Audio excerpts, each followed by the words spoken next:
Ra is an interesting change from his Smite 1 variant. He deals magical damage, and while he could still fill that burst mid-lane mage slot he did in Smite 1, he's also a powerful soul laner that just does not die. Let me, a Grandmaster Smite 1 player, show you how to play him the best you can. I also want to remind you all that anything in this video is subject to change, because this game is currently, still, this is a true alpha. so keep that in mind. Ra's passive, Speed of Light, is simple. After using an ability, you gain 5% movement speed. This speed buff can stack up to 3 times and last for 15 seconds. This buff refreshes on every new cast. Ra's first ability, Celestial Beam, is a line ability that deals damage. It moves forward in a line based on where Ra's looking. Something to note for you Smite 1 players. Ra 1 may appear to not have the same bouncy nature it used to have in Smite 1. It goes in the line where you cast it. However, there is a delay on the cast, and if you move your camera when you cast your 1 will cast where you are looking. Ra's second ability, Divine Light, forms a circle around him. The circle slows repeatedly before exploding, dealing damage. This explosion blinds enemies, slowing them an additional time. After activation of this ability for a period of time, Ra will gain Solar Rays, which are basic attack amplifiers. These Solar Rays count as abilities and trigger item effects, and pierce targets through walls, which can be pretty funny and let you do stuff like this. Pro tip for everybody here. Go into your settings and move over to the usability tab. Then switch to photosensitivity on. Ra Blind is bright. I recommend anyone with or without a risk to turn this one on. Ra's third ability, Solar Blessing, is a circle that drops on the ground, dealing damage to enemies and healing allies. While standing in the circle, you and your allies gain strength, intelligence, physical, and magical protection, the numbers for which are on the screen right now. This is the main tool you are going to use to survive, and in solo lane, you're going to use this in combination with your 2 in order to force your enemy laner out, and use this pressure to invade or rotate to help your team. This amplification the 3 provides is incredibly powerful and lets you shred through objectives so quickly. Ra's ultimate, Searing Pain, is a line ability that lets you be a sniper. This ability does its base damage plus 110% intelligence scaling, plus 5% of the target's HP is true damage. It's very simple, but it feels amazing when you hit it. Especially when you don't see the target you're hitting,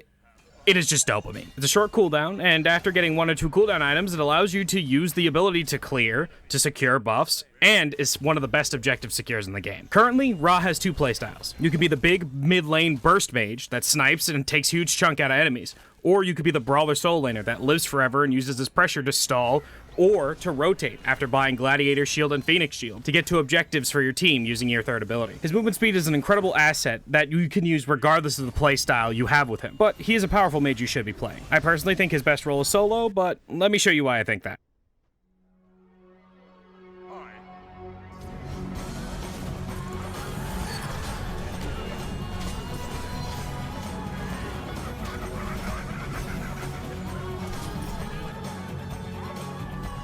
Oops!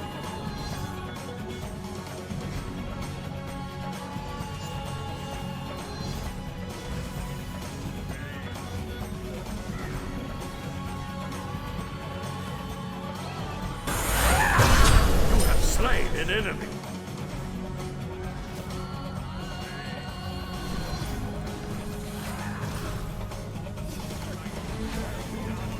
Okay.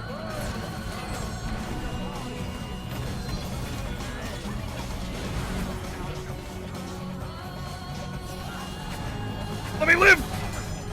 Holy shit, this character's busted.